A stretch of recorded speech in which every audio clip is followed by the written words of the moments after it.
That car is GM's EV1, the car of the future today. The EV1 will be marketed at Saturn retail stores beginning in Southern California and Arizona. The EV1 is GM's first totally electric, non-combustible fuel-on-board passenger vehicle. It was developed after years of careful research and development to achieve zero emissions. The EV1 also complies with all current government standards for safety and impact protection.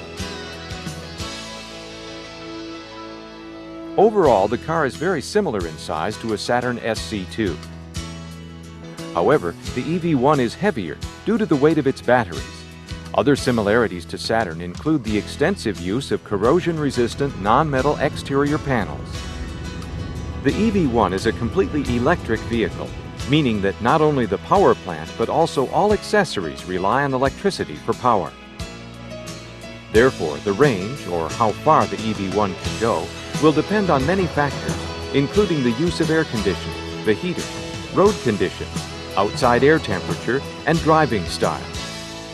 For example, on a 72-degree day, with the air conditioner turned off, on relatively flat terrain, using 85% of the total battery charge, the range could be 90 miles at a constant 55 miles an hour.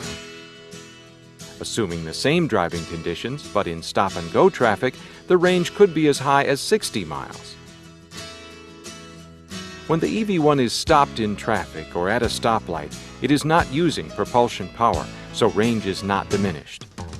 The only energy being used is the power required for the accessories. Top speed has been electronically regulated at 80 miles an hour. Higher speeds will adversely affect the range of the vehicle. The EV1 can accelerate from 0 to 60 miles an hour in less than 9 seconds. The heart and soul of the EV1 is its electric propulsion system. The power plant has two major components, the power inverter module and the three-phase AC motor. The power inverter module takes the AC power and converts it to DC power in the battery pack. Then, the power is converted back to AC for the drive motor. The inverter takes care of keeping the batteries in charge, at the same time providing energy for the AC motor. The AC motor then uses reduction gears to bring power to the front wheels. There's no transmission on the electric vehicle. The motor has very low maintenance compared to a gasoline engine, as it never needs an oil change, never needs spark plugs or belts. It does have a radiator, but only to keep the motor and electronics at a stable temperature. Batteries for the EV1 consist of 26 12-volt lead-acid modules wired in series to form a pack. There's no free liquid inside. All battery acid is held in an absorbing mat wrapped within each module. The battery pack will also disable itself in case of an accident. These are safety features designed to protect the passengers. The absorbing mat prevents any spillage of acid upon impact.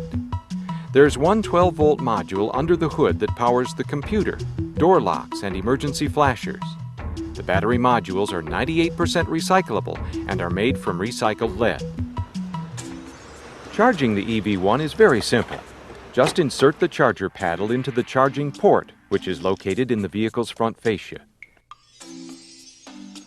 The EV1 can use one of two chargers, a 6.6 kilowatt system that requires 220 volts of electricity, and a portable 1.2 kilowatt charger that can be plugged into any 110 volt outlet. The 6.6 kilowatt charger is designed to be permanently installed at home or at the office, while the convenience charger is situated in the trunk. Both chargers use an inductive electrical system for charging. This inductive system uses magnetic fields to conduct electricity, and it's safer to use than the standard metal-to-metal contact system. As a result, charging in wet weather is as safe as it is easy. Recharging times will depend on how much power is left in the battery. Assuming the battery needs 80% of its charge, the 6.6 kilowatt system will take 3 hours, and the 1.2 kilowatt charger will take about 15 hours. The batteries have no memory when recharging, unlike NiCad cells. The batteries are manufactured by Delphi Energy and Engine Management, specifically for the EV1. The EV1 lines are strikingly different than those of any other car, with its overall teardrop shape, rear fender skirts, and narrow rear track. Underneath the car, a belly pan has been designed to help reduce aerodynamic drag. Trunk capacity is 9.7 cubic feet, which is slightly less than a Saturn SC2 and is designed to accommodate 2 golf bags. The convenience charger is also located here, along with a net to help secure cargo. Notice that there's no spare tire or jack in the trunk in order to minimize the weight of the vehicle. However, EV1 passengers need not worry about being stranded on the side of the road, since the vehicle is equipped with self-sealing tires and a tire pressure monitor that will alert the driver when a problem may be occurring. To enter the EV1, you'll need your personal ID code. The key is optional. Once inside, there are several features that will make you feel more like a jet pilot than an average driver. For starters, you will not find an ignition switch. To start the EV1, you need to enter your ID code and then press the Run button. To turn it off, press the Lock button. After starting the car, you'll notice that there's almost no sound. Since electric cars are virtually silent, there's a button to activate a pedestrian alert alarm. The gauge cluster has several unique displays, such as the range remaining gauge. It serves as a trip computer that registers the last 1.5 miles of driving and computes your range according to your driving pattern and status of your battery charge. The state of charge display consists of bars that decrease as the battery's energy is being drained. Each bar represents 9% of the battery's capacity. The gauge button will let you know about the current power consumption of the vehicle. Other displays include the speedometer, gear selection, odometer, and trip odometer. The EV1 comes complete with CD cassette player, AM/FM radio with 4 speakers. The car also has dual airbags, power windows and rear view mirrors, air conditioning and heater, and electric front and rear window de-icer defoggers. A unique feature of the EV1 is the preconditioning buttons, which allow you to pre-program the air conditioner or heater for interior climate control. This feature can only be activated while the car is connected to the charger. Other controls, such as windshield wipers and turn signals, are similar to those found in other vehicles. The de-icer on the front windshield is electric, thus more efficient than the traditional air blower on gasoline vehicles. To put the EV1 in motion, select a gear with the joystick-styled lever.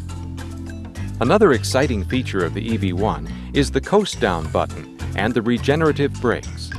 Both of these devices were designed to help boost the battery's charge. Whenever the coast-down button is applied, the car will slow down in the same manner as downshifting slows down a car with a manual transmission. However, the coast-down button actually turns the EV1's motor into a generator, which creates electricity to recharge the batteries. The regenerative braking uses the same principle to put energy back into the vehicle, and it's activated every time you use the brakes.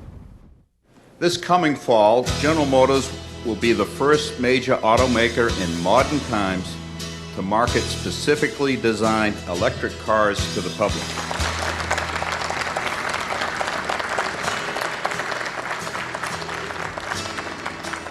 As you can see, the futuristic idea of the all-electric car has been made into a reality. The EV1 was not designed to compete with the combustion engine cars of today, but to complement them. The EV1 is a thrill to drive, which makes cleaning the air more fun than ever.